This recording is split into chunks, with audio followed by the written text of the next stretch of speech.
I talked about a lot about how I admire Frances Cress Welsing and how much her work really helped me to see and understand what life in this country is like, and life around the world.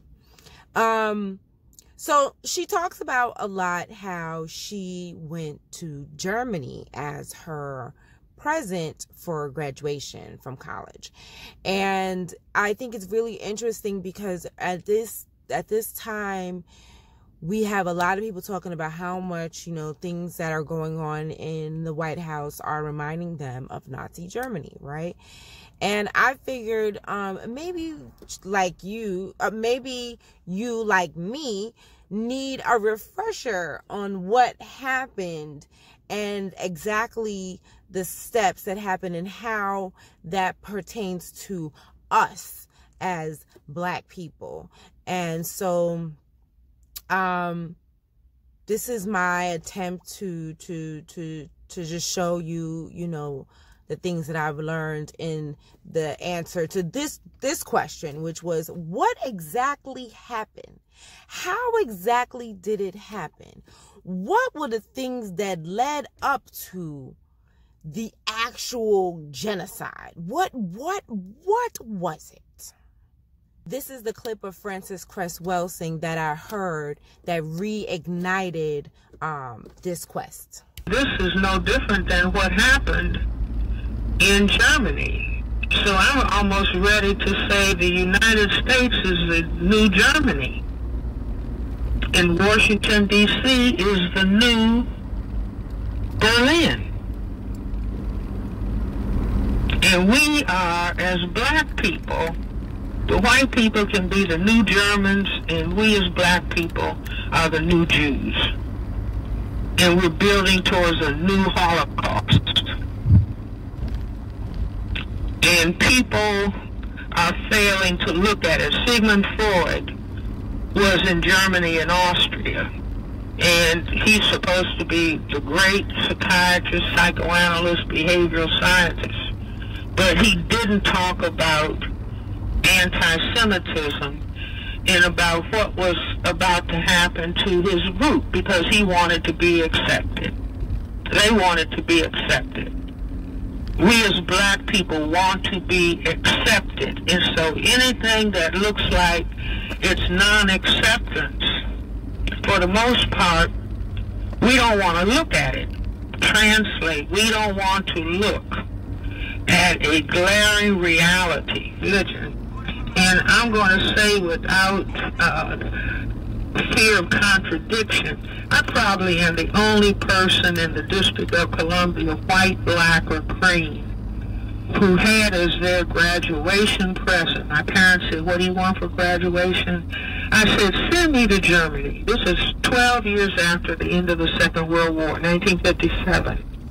I said, "I want to live with the German people and ask them, did they understand what they allowed to happen to their neighbors?" And I did live in Germany with German people outside of Frankfurt. And there were young German people who were still going around with swastikas on and doing Heil Hitler. And whenever I would ask, did you understand what happened, what you allowed to have happen to your neighbors, they would always look down, meaning that there was an awareness. But they had allowed it to happen. And on the surface, the people appeared nice. They even had an article in the newspaper, Brown Francis from Chicago is here. People saying, "Francis, come and stay at my house." But so-called surface nice people had allowed their neighbors to be killed because Adolf Hitler said they're not white. So the statement that she makes about them not being white always stuck out to me, because I feel that when I was in school and I learned about this, the little I did learn, it was always told to me that it was because they were their religion of Judaism. And so when she says they're not white, that was always interesting to me. party in the elections, not until the breakthrough election in 1930. So they had no reason to believe that this man was just anything other than a crazy guy, kind of a difficult one from a very fringe small party. But whether Hitler even believed it was possible,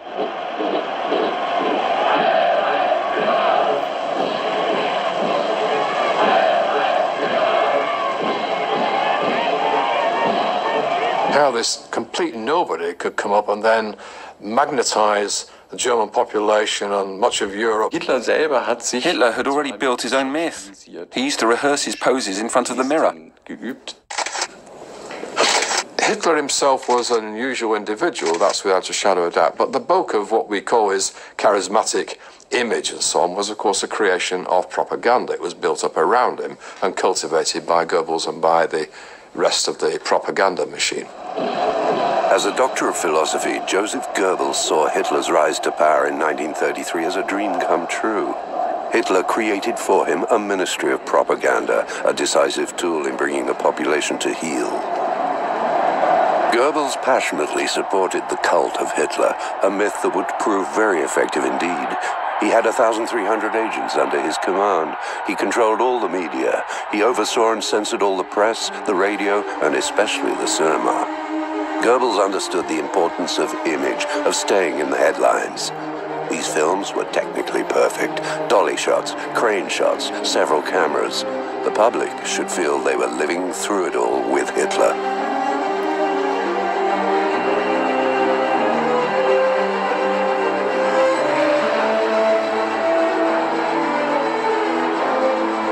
Before 1919, Hitler's life up to then had been one of failure. He ended up basically as a tramp. He was a failure, they said. He was a joke, they said.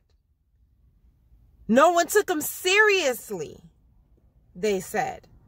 He uses the media as propaganda, they said. Sounds a little familiar.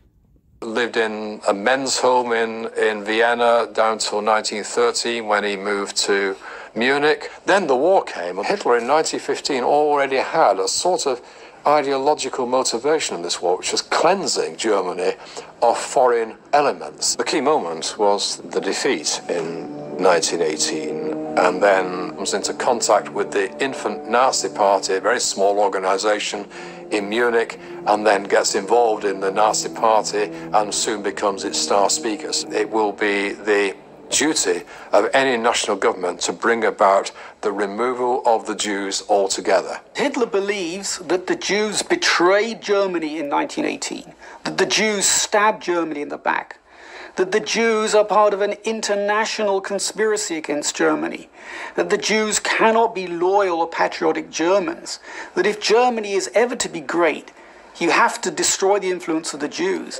It's terrible, because in Germany, the Jews particularly love the country. The Russian Jews didn't love Russia.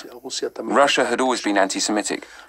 Polish Jews didn't love Poland. Poland had always been anti-Semitic. German Jews loved Germany with a profound love.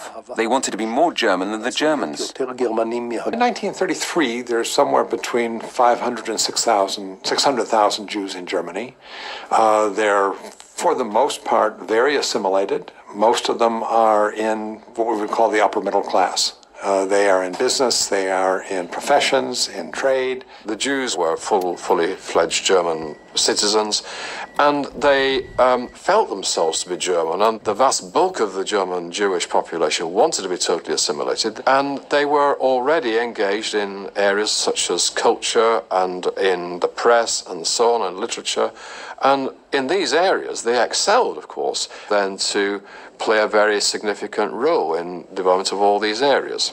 they were proud to be Germans and couldn't believe that the people that they'd lived with for so many years were somehow gone crazy. Among German Jews, particularly families who had lived in Germany for generations, even centuries, many Jews felt themselves to be Germans of the Jewish religion.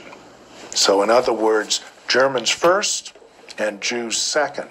My family has been here for hundreds of years. You know, I'm as much German as anybody else is. Just because I'm Jewish, I didn't even, you know, some people say I learned from Hitler that I was a Jew. I didn't think about being a Jew. So that whole I don't see color, it ain't gonna work. Because on the outside, you couldn't tell who is who. But they still wanted to know. You're gonna see how they break it down, who is who. So that, and they could tell instantly who's who with you. So don't start that I don't see color. It ain't gonna work. It ain't gonna save you. Were subjected to abuse. Brown shirt troops invaded chambers, molested judges, assaulted lawyers whom they believed to be Jewish, and drove them out of the courts. And it was clear that while Jews would be chased out of public life, out of civil service jobs, out of jobs that are carried out in public. So you couldn't be a Jewish actor, you couldn't be a Jewish journalist, you couldn't be a Jewish musician. That would be gone. But private enterprise, Jewish businesses were still legal. So they've been pushed out of being able to work in any area of life except for being able to have their own businesses. And then the Germans tried to orchestrate a boycott on their businesses. Now, don't you find that interesting? Because them having their own businesses kept them financially alive a little bit longer. Think about this. What if they decided, that's why they learned from that and tweaked it, and which is why, you know, they've done everything possible to keep us from having our business and keeping our business and keeping generational wealth and owning and things like that. It's just a thought. There's a part later on in the documentary how they talk about how they tried to get aid from the United States. Of course the United States didn't come to their aid because they were doing very similar things to the black people in their country. This is just the beginning. You wait until we start getting into them laws and you start seeing the real parallels to that and Jim Crow. Members of the Hitler Youth are painting stars of David on Jewish shop fronts with the word Jude. It's back to the yellow armband of the Middle Ages. You want to stay home and not have to go out and see it all.